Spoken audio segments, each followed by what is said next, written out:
Hello again, everybody. Welcome to another episode of the Deep in the Bible podcast. Our aim is to help you grow in your knowledge of God's truth by getting deep in the Bible.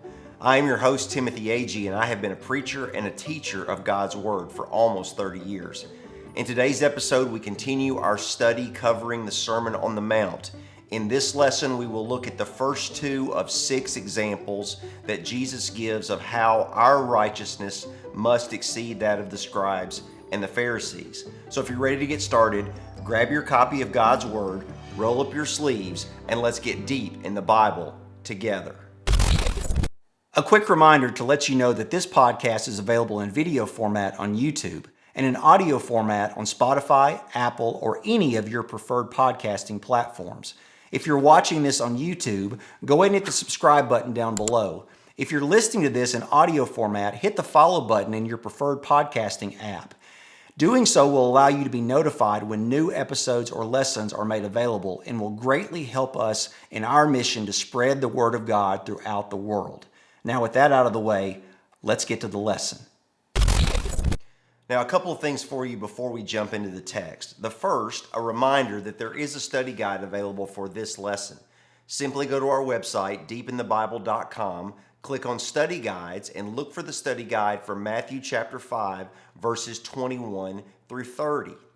And the second thing is I want to set the context. We are continuing to go through the Sermon on the Mount. This is our 4th lesson. And this lesson comes immediately after, verse 21 comes immediately after the section that we looked at last time, which we call the standard of righteousness. And at the end of that section in verse 20, Jesus made what to them was probably a shocking statement. And that is, I tell you, unless your righteousness exceeds that of the scribes and Pharisees, you will never enter the kingdom of heaven. And remember that the scribes and the Pharisees were religious leaders of the day. They were viewed as the standard of righteousness. And in the preceding verses, Jesus is calling those that are listening and us to a higher level of righteousness, a higher standard of righteousness than the scribes and the Pharisees, who throughout his ministry he accused of doing things only to be seen by men, that they were concerned about what others could see and not about making sure that their lives matched what they spoke about and what others could see in their lives. And so Jesus says that's not the standard. And moving into verse 21 and specifically verses 21 through 48, Jesus presents 6 contrasts. Sometimes technically they will be called the 6 antitheses. But if you'll notice in the study guide, I have labeled these as case studies in genuine righteousness. And let me tell you what I mean by that. When I was in the business world, I spent a number of years as a partner in a consulting company, and we developed a software product that was designed to solve several problems that a business could face. And when we were pushing that software product out into the market, we made a number of claims about what the software could do. Claims that we believed in, but we made the claims. But then as we saw customers adopt the software and they had success stories, we turned those success stories into case studies so that we could provide real world examples of how the claims that we were making were borne out in what the results that our customers were seeing. And I think of this in a similar way because Jesus has just said, your righteousness must exceed that of the scribes and Pharisees. And in these 6 examples, 6 contrasts, 6 antitheses, Jesus gives practical examples, case studies, if you will, of what genuine righteousness looks like. These all have some symmetry to them. They all begin with words like, you have heard that it was said, and then after that, you will have Jesus that will say, but I say to you. And again, that happens 6 times. Now, in this lesson, we're just going to go through the first 2 of these. And if you look in the study guide, I have labeled these as case study number 1 and case study number 2. And the first one of these 2 is case study number one is on anger, And let's just start reading this together. And again, I mentioned that these all start with this, similar type words, but Jesus says, "You have heard that it was said to those of old, 'You shall not murder, and whoever murders will be liable to judgment.'" Now, when he says you've heard it's been said, "You shall not murder," he's quoting the sixth commandment of the 10 commandments. And I've got that noted in the study guide. The 10 commandments originally given in Exodus chapter 20, and specifically verse 13, you read this sixth commandment, which is "You shall not murder," meaning you shall not take someone else's life. And then it's repeated in Deuteronomy for the next generation, where it's repeated in Deuteronomy chapter 5, verse 17. Again, "You shall not murder," the sixth commandment. Okay, so that was a commandment that arguably every Jew would have known that commandment as being one of the 10 commandments. But then when you follow up in verse 22, he says, "But I say to you," remember in verse 21, he had said, "You have heard that it was said." And in 22, he says, "But I say to you." Now, I'm going to stop there for a second before we get into specifically what he says. But in making the statement, "I say to you," Jesus is demonstrating his authority, because he is taking a commandment that they all know, and what he's going to do is he's going to drill into what is the true meaning behind this commandment. Well, how does Jesus know the true meaning? Well, because Jesus has been there from the beginning. Jesus is God. John, the Gospel of John, chapter 1, verse 1. John says, "In the beginning was the Word," the Greek word logos. The logos, the Word, is Jesus. We know that because down in verse 14, it says the Word became flesh and dwelt among us. That describes Jesus. But he says, "In the beginning was the Word, and the Word was with God, and the Word was God." How could Jesus know the true or the original intent behind the command that says, "You shall not murder"? He knows it because he is God. And as the Son, he has been with the Father since the beginning, because he is infinite like the Father, and he and the Father are one. So he knows the command. And so he is speaking as one with authority when he says, "But I say to you." He's not changing the commandment.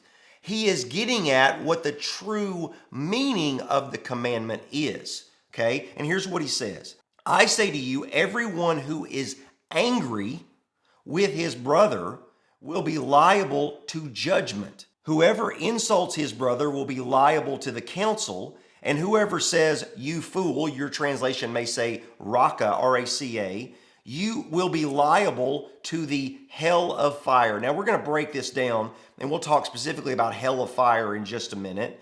But he says, I'm telling you that if you're angry with your brother, then you're going to be liable to judgment. You're going to have to appear before the council, liable before the council. And I could ask the question, what human counsel is there that could judge someone's anger? What's going on in their mind? Only God could make that judgment.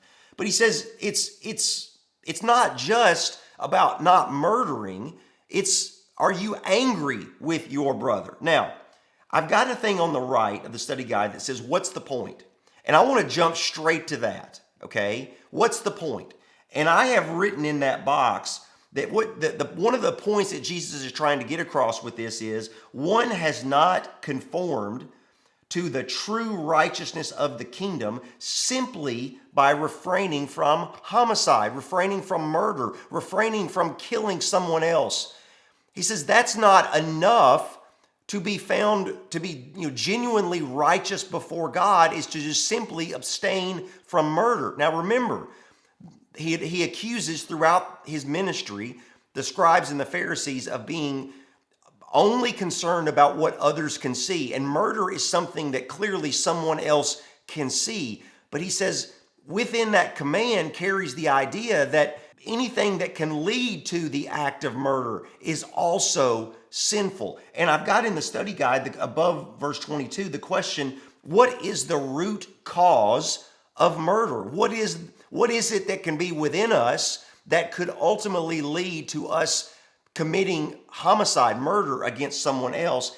And that the answer to that Jesus gives in verse 22, it's being angry. Murder begins with anger. And he says it's wrong to be angry with your brother. Now, I've also got a note in the study guide that the context here implies that this is the type of anger that could lead to murder. This is, having murderous thoughts. Okay, that's the type of anger that is in discussion here. But again, what did Jesus again accuse the Pharisees and the scribes of? Only being concerned about what's on the outside.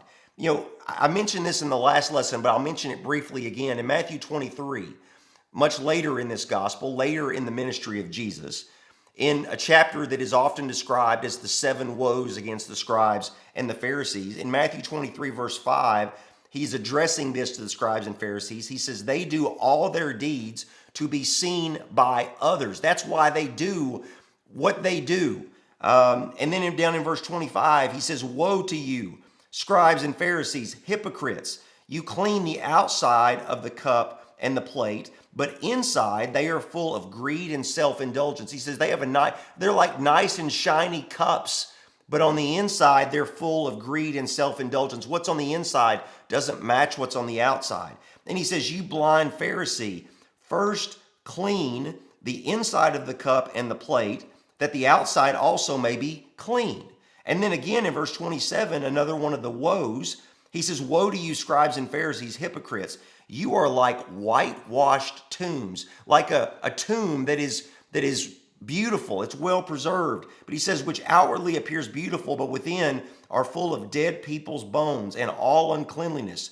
So you also outwardly appear righteous to others, but within you are full of hypocrisy and lawlessness. So again, over and over and over, even just in this one example, Jesus is saying, you're just doing things to be seen by others. You make yourself appear one way, but inside you're something else. And here in this example, Jesus is saying the commandment to not murder is not just about avoiding homicide.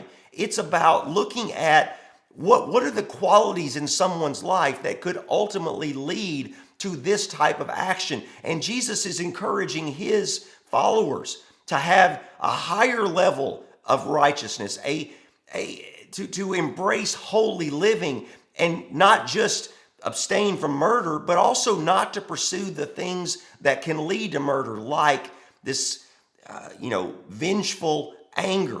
And Jesus has already said in this sermon back in chapter 5, blessed are the peacemakers. That's in chapter 5, verse 9. And we talked about one of the possible meanings behind being a peacemaker is simply to be at peace with those around us, like what is described by the Apostle Paul in Romans chapter 12.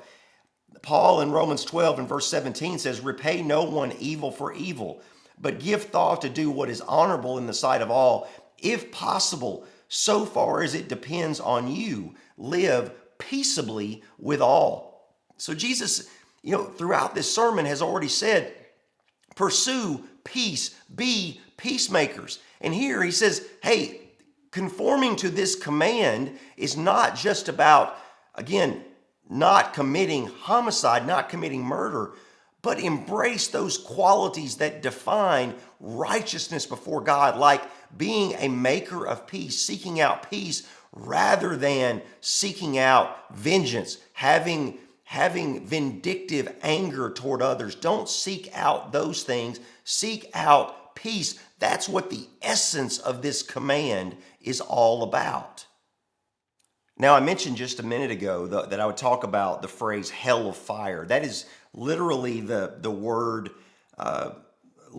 Gehenna or Gehenna that comes from the valley of Gehenna, which is on the south side of Jerusalem, to the south of the temple. It's a valley on the south side.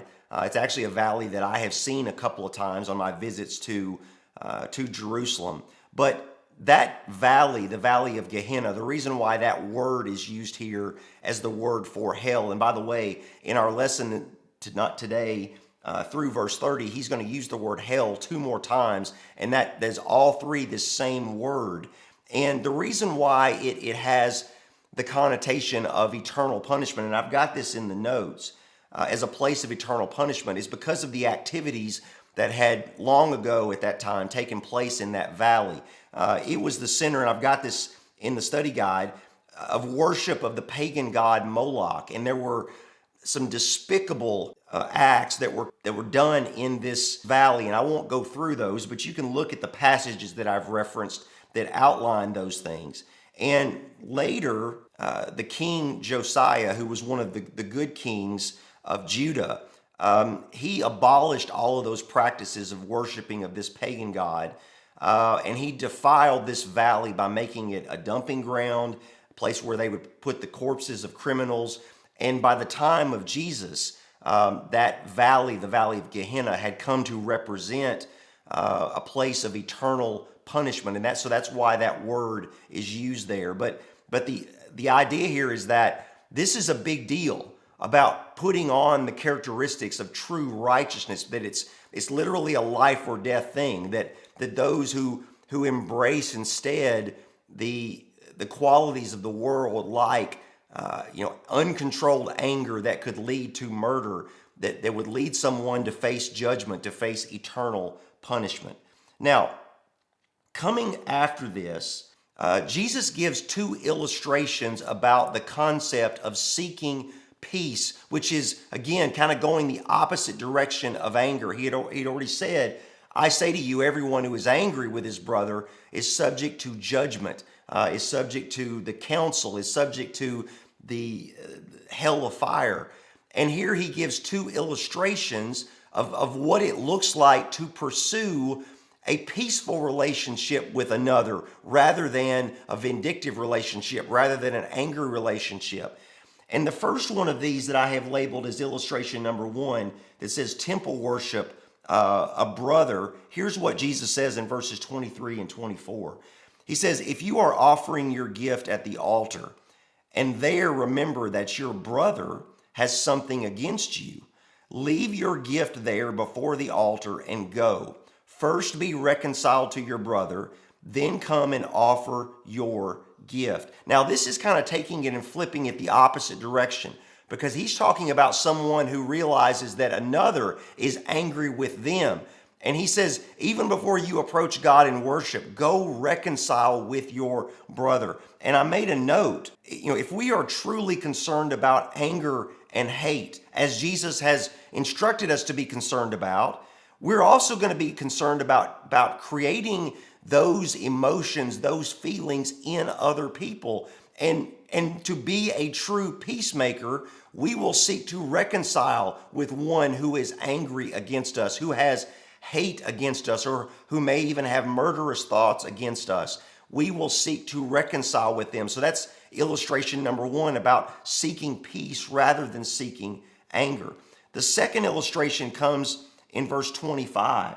In verse 25, he says, come to terms quickly with your accuser while you are going with him to court. So this is a situation where one is bringing a charge against another, and they're going to court. And he says, come to terms quickly with your accuser while you are going with him to court, lest your accuser hand you over to the judge, and the judge to the guard, and you be put in prison. Truly I say to you, you will never get out until you have paid the last penny. And this is an allusion to the first century law or principle that a debtor was jailed until they could pay the debt. And by the way, Jesus tells almost this same story, illustration, parable in Luke chapter 12, verses 57 through 59. I do not believe those are parallel accounts.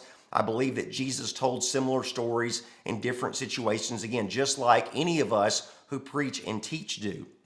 But again, the point of this illustration, this second illustration that I have labeled as a judicial setting with an accuser, is, again, if someone has a charge against you, if someone is angry with you because you haven't paid a debt, reconcile with them.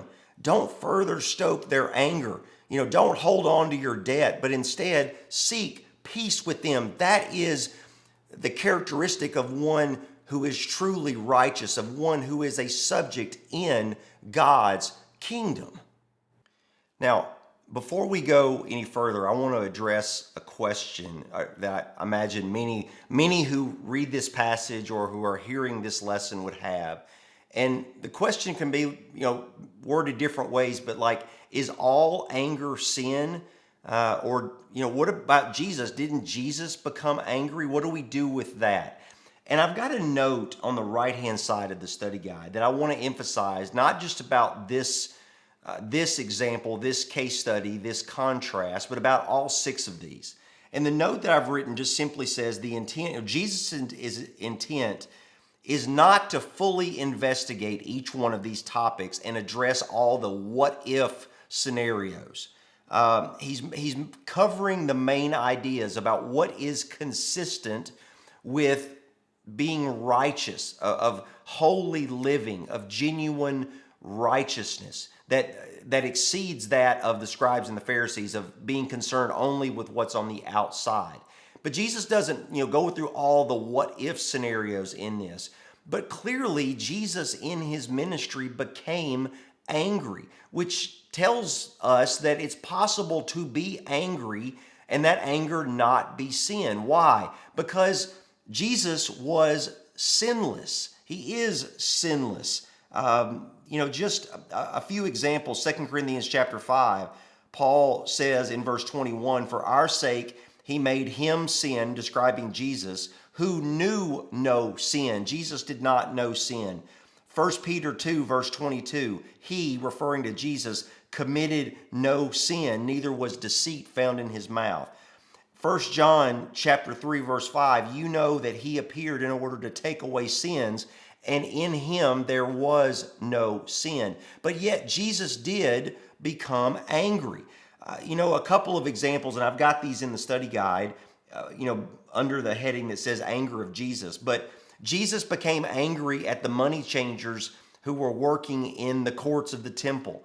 One of those examples in Matthew chapter 21, he entered the temple, he drove out all, this is chapter 21, verse 12, he entered the temple, drove out all who sold and bought in the temple, and he overturned the tables of the money changers and the seats of those who sold pigeons. And he said to them, "It is written, my house shall be called a house of prayer, but you make it a den of robbers."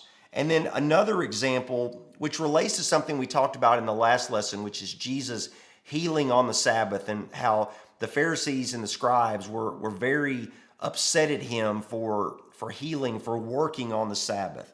And in Mark chapter 3, verse 1, he encounters a man with a withered hand.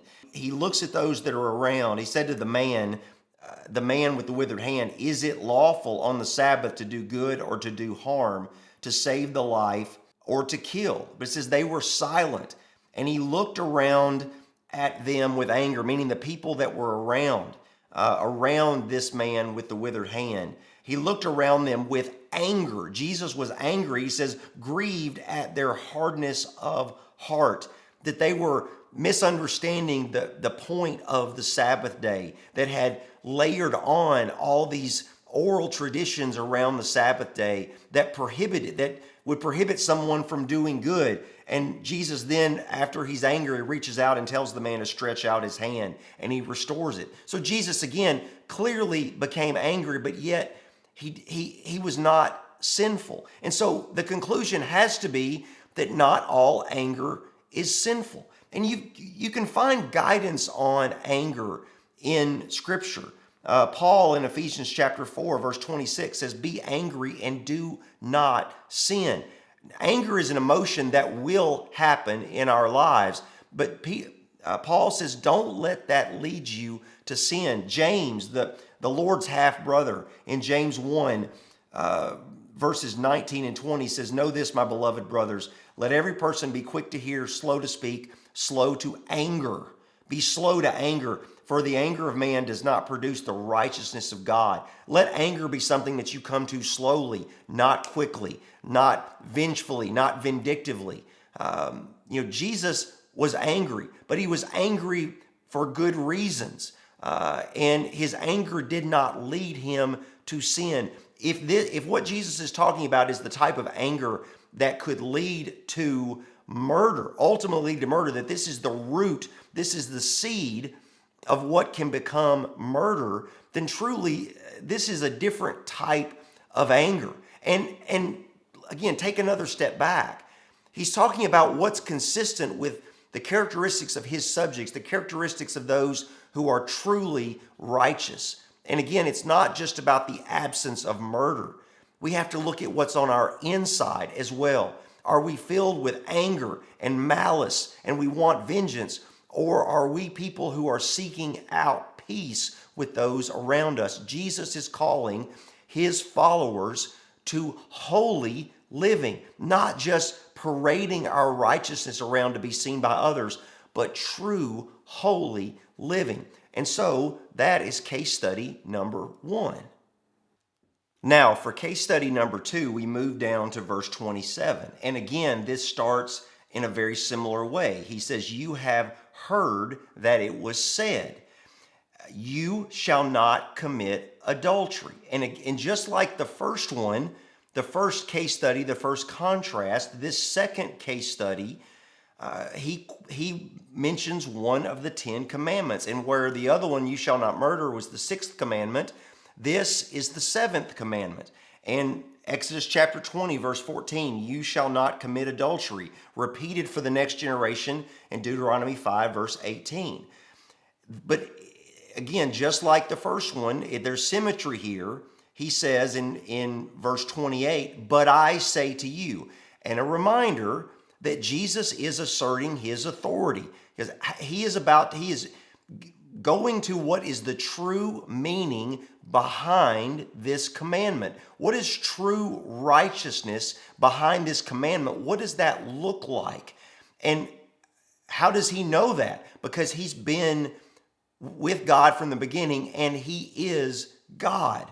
He is God, so he knows he has authority. So he says, but I say to you that everyone who looks at a woman with lustful intent has already committed adultery with her in his heart. And, just like in the first one as well, I've got a box that says, what's the point? And part of the point is that, the command to not commit adultery, that one has not conformed to the true righteousness of the kingdom simply by refraining from adultery. Adultery is an act that is committed, on the outside. But he said just avoiding adultery is not the standard of genuine righteousness. And so, again, if you ask the question, or which I have in the study guide, what is the root cause of adultery? Where do the seeds of adultery begin? And they begin, as he describes it, with lustful intent, looking on a woman to build up lust. That is where adultery will begin, where that desire comes from. And so Jesus says it's not enough just to avoid adultery. If you're going to be consistent with righteousness, with being a subject in God's kingdom, you also need to avoid those things that can lead to adultery, like looking on another person to build up lust within yourself. He said, if you're looking at someone else, a woman specifically here, with lustful intent, that you have a desire to commit adultery with her, even if you haven't, you're still guilty of adultery if that's what your desire is. And then I'm going to go ahead and read the rest of this, and then I'll have some comments. But beginning in verse 29, he begins to describe what I think of as spiritual surgery. And it's something that he also talks about later in this same gospel in chapter 18. And we'll talk about that in a little bit. But he says in verse 29, in response to, you've heard it's been said that you shall not commit adultery, but I tell you, anyone who has lustful intent, he goes on, he says, if your right eye causes you to sin, tear it out and throw it away. For it is better that you lose one of your members than that your whole body be thrown into hell. And again, there's that Gehenna, which is named after the valley of Gehenna, which came to represent eternal punishment. But he says, if your eye is what's causing you to sin, It's better to go through life without an eye than to lose your entire body, your whole life, to eternal punishment. And some would say, well, Jesus is giving hyperbole, and maybe so, but I do think that this is literally true. That it is true that it would be better to go through life blind than to spend an eternity in hell, in eternal punishment. And so he says, hey, if your eye is what's causing this, you're looking after a woman to lust. He says, if you can't help it, cut it out. And this is, Scripture is filled with warnings about the use of our eyes. And I've got a bunch of those on the bottom left-hand corner of the study guide.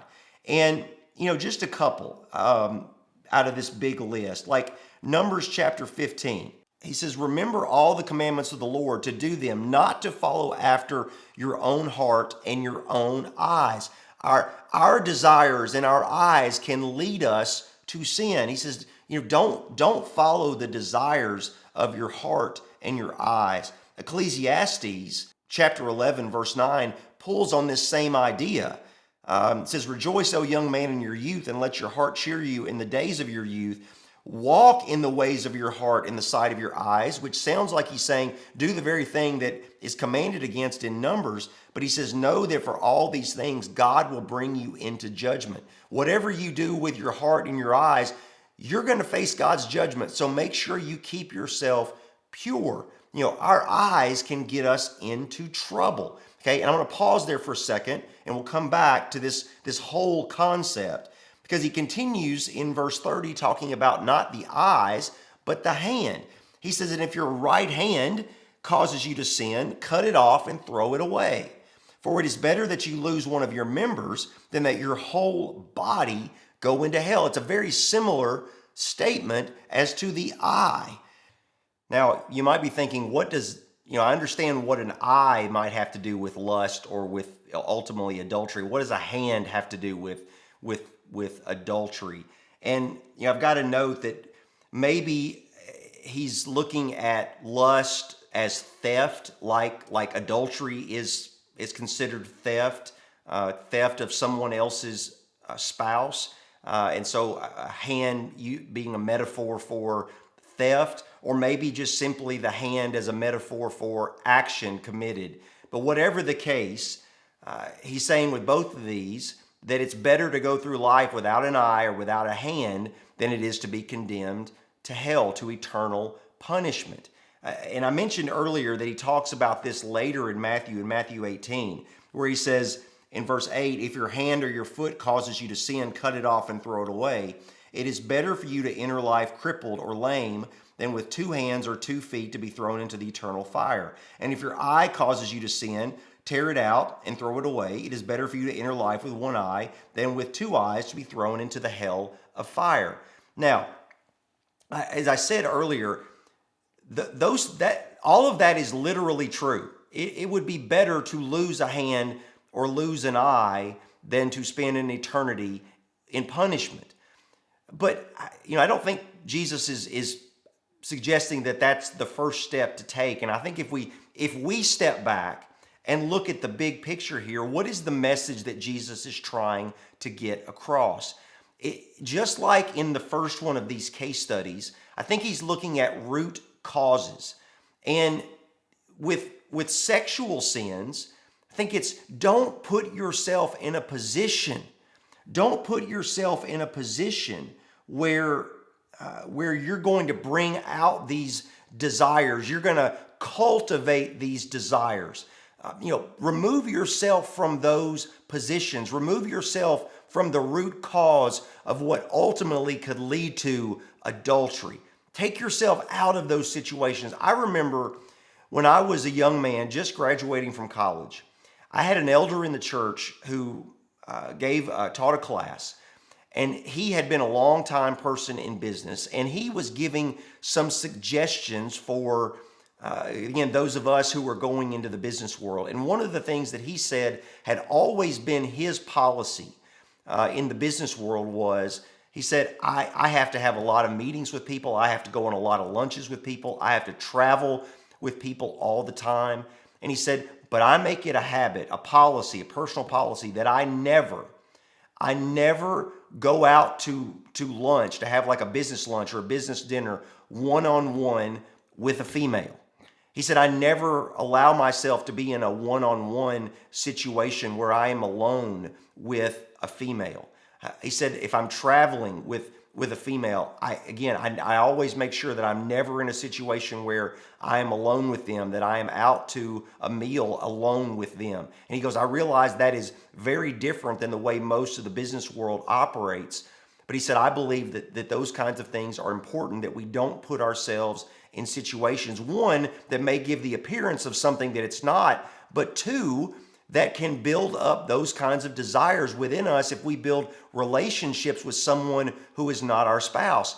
And I took that advice, and when I was, I spent 25 years in the business world, I made that my policy because he had suggested it, and I came to see that, the dangers of that firsthand. And so I made that my policy because I did not want to put myself in situations that could lead to something else. And again, I don't put that up there to say, look at me, look at how righteous I am. That was advice that was given to me, which was great advice. And by the way, it's the same advice that Jesus is giving here. Don't put yourself in situations where you can build up these desires, where these desires are going to grow.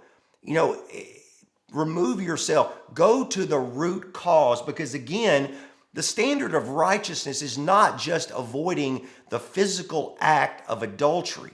It goes much deeper than that. And Jesus says with authority, if you look after a woman to lust, to build up lust in your heart, you're already on that road.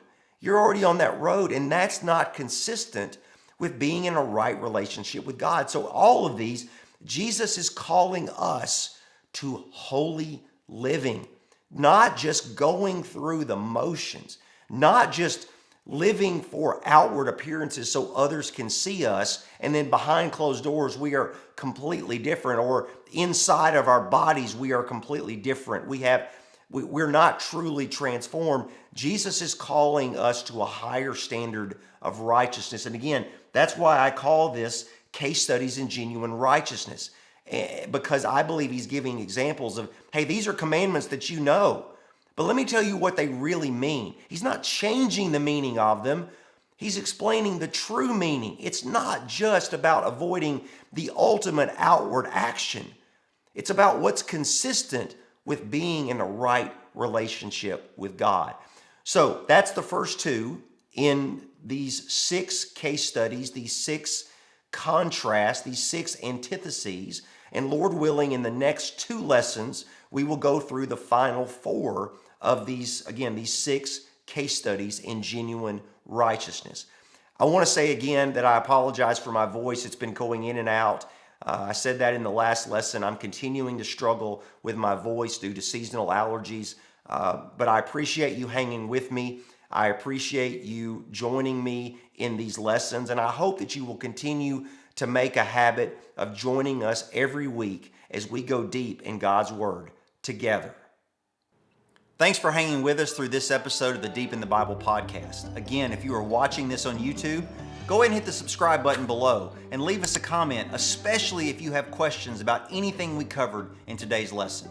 If you're listening on Spotify or Apple, follow our podcast on those services so that you can be notified as new lessons are made available. And follow us on our socials. We are Deep in the Bible, one word, on both Facebook and Instagram.